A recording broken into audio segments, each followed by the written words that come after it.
Des millions de Français se plaignent d'avoir mal au dos. Conseils, témoignages, on en parle tout de suite avec mes invités.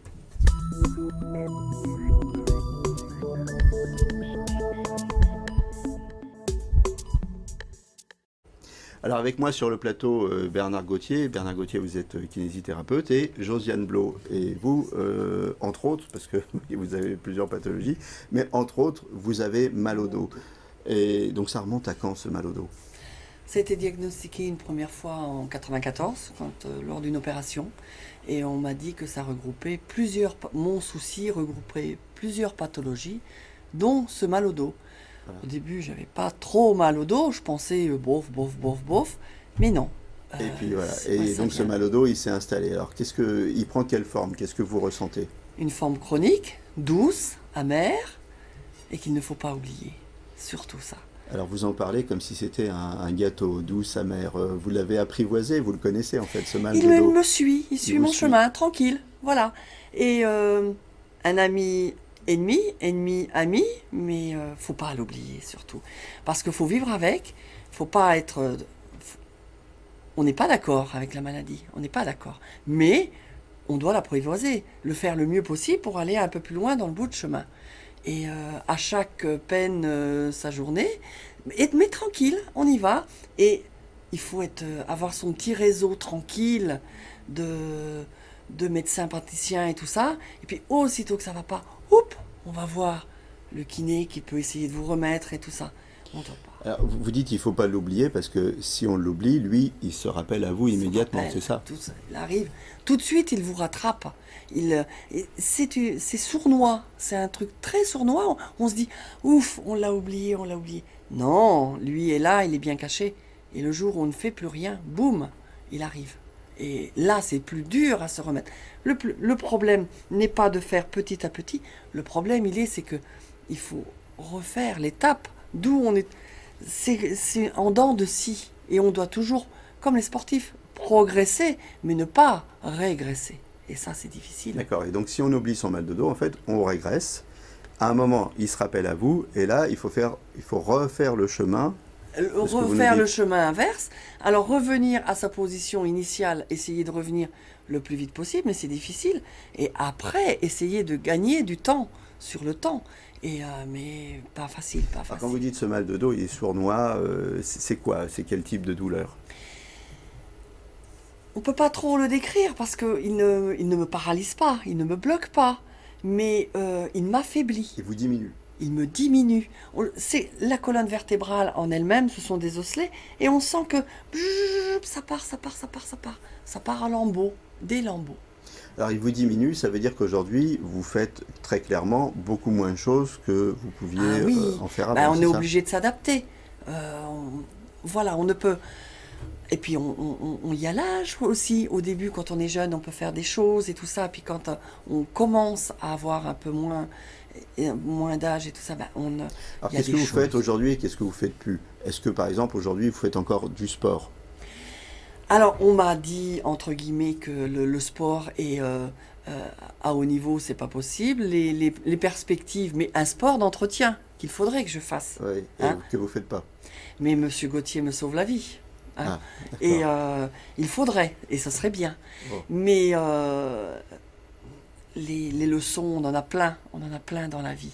Et on nous en dit plein. Vous en faites pas, parce que en fait, faire du sport, ça vous rappelle, c'est comme un exercice, ça vous rappelle le mal de dos. Vous avez envie. Mais je suis fainéante. Ah bon, c'est ça. Ne cachons pas nos mots. Je pense que c'est ça. Et facile de dire, il faut aller... parce que même ce sont des exercices à faire à la maison. On n'a pas besoin de s'inscrire dans une salle de sport. Mais oui, je l'ai fait. Mais quand je suis déjà trop en moins de mes capacités, là, le dos me rappelle et tout ça. Là, ça va pas. Alors là, je suis obligée. Et ça fait du bien. Et là, on est mieux dans la possibilité de faire. Ah, il faudrait faire du sport. Des exercices. Comment ça se passe tous les jours? Il y a des jours avec, il y a des jours sans? Non, tous les jours sont avec. Tous les jours sont avec. Ça va bien. Ça va. On essaye d'aller bien. On essaye. Faut pas aller voir... Non. On essaye. Hein. Et bon, ça va pas bien quand on peut pas aller voir M. Gauthier, par exemple. Le kiné et tout ça. quand on est obligé de vous emmener, d'y aller tout seul en voiture, tout ça tranquille, c'est super. On a une autonomie. L'autonomie est très importante. On est très diminué quand on ne peut pas aller de soi-même. Quand on est bloqué, tout ça, ça va pas. Mais moi, voilà, quand on ça vous arrive, vous, d'être bloqué parfois? Non? Non, non, moi je ne suis pas bloquée parce que je suis très laxe. Et je n'ai pas ce souci-là. Mais j'en ai d'autres. Ce mal, il ne vous ronge pas. Il ne vous ronge pas comme une maladie qui peut vous ronger. Non.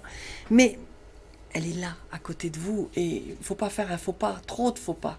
Parce que sinon, non, elle arrive là. Et c'est ça le souci.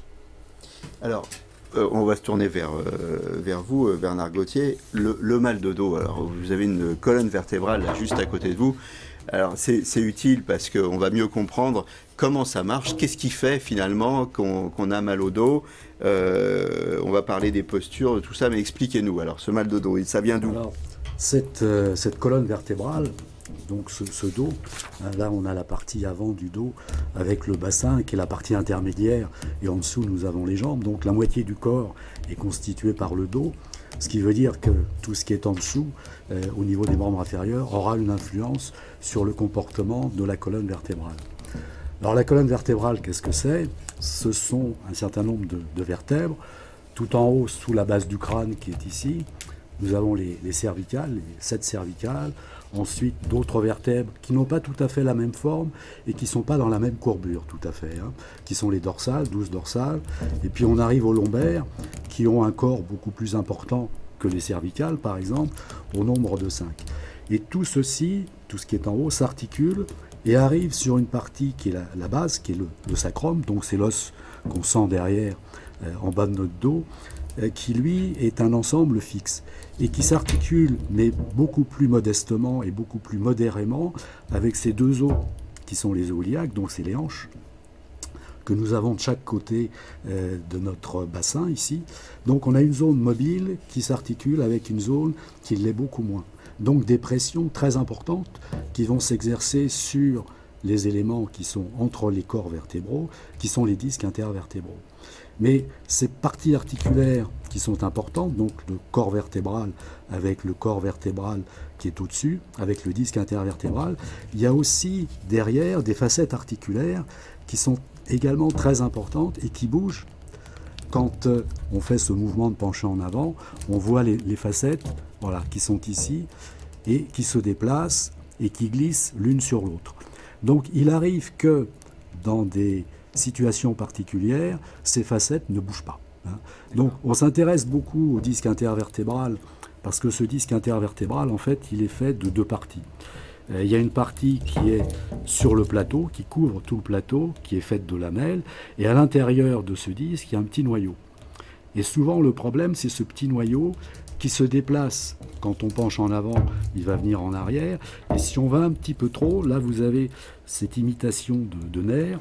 Ça vient ici titiller, appuyer sur le nerf et déclencher peut-être une sciatique ou une cruralgie, ou simplement sans avoir de douleur qui descendent dans les jambes, mais qui restent localisées dans le bas du dos. Restons sur cette colonne vertébrale. La posture idéale, voilà, ce serait quoi là? Mettez-nous la colonne vertébrale dans la posture idéale. Dans la posture idéale, c'est le respect des courbures. Donc, on voit que la courbure ici des vertèbres lombaires ressemble un petit peu à la courbure des vertèbres cervicales, à ce qu'on appelle la lordose. C'est-à-dire que c'est arrondi dans ce sens qui est l'avant. Et puis, on a cette zone dorsale qui est arrondie dans l'autre sens, qui est convexe dans ce sens-là, et qui est la syphose, qu'on retrouve ici au niveau du sacrum. Alors, on voit que quand on a un équilibre, l'équilibre, il est musculaire. Hein, voilà. Là, je suis en équilibre, ça veut dire quoi? Ça veut dire que ma ligne de force qui parcourt l'ensemble de la colonne vertébrale, qui traverse le bassin et qui va jusque dans mes pieds, est une ligne qui permet à la musculature qui est en arrière de la colonne vertébrale, puisque là on a l'arrière, par rapport à celle qui est à l'avant. L'avant, c'est les abdominaux, c'est les muscles du thorax, c'est les muscles des cuisses. Donc quand il y a un bon équilibre, on a un travail musculaire qui est à peu près compatible d'un côté et de l'autre. Par contre, cet équilibre, il est fragile parce qu'on bouge. Et quand on bouge, si on bouge un petit peu trop, on va être retenu par les muscles qui sont derrière, donc les muscles du dos, de la colonne vertébrale, mais aussi par les muscles qui sont derrière les jambes. Et là, je suis dans une situation qui est délicate parce que je risque de tomber là, si ma musculature ne me retient pas. Mais ça veut dire que si je reste quelques instants dans cette position, mes muscles vont faire le travail que je leur demande et ils n'auront pas le temps de fatiguer. Mais si je reste un petit peu plus longtemps, je vais fatiguer ma masse musculaire et là, mon muscle n'aura plus cette qualité essentielle qu'il a, qui est l'élasticité. Cette capacité de se raccourcir et de se rallonger. On va avancer un petit peu plus vite parce qu'on arrive bientôt au terme de ce programme. Les pathologies les plus répandues, qu'est-ce que c'est ? Alors, on peut avoir des douleurs localisées au niveau de la colonne vertébrale, que ce soit au niveau des cervicales, des dorsales. Pas oublier qu'au niveau des dorsales, il y a les côtes. Donc, on peut avoir des irradiations aussi douloureuses sur les côtes. Et dans les lombaires, on a soit le lumbago, qui est quelque chose d'aigu. On se retrouve dans une position plus ou moins tordue, de laquelle on ne peut pas revenir spontanément vers une position normale.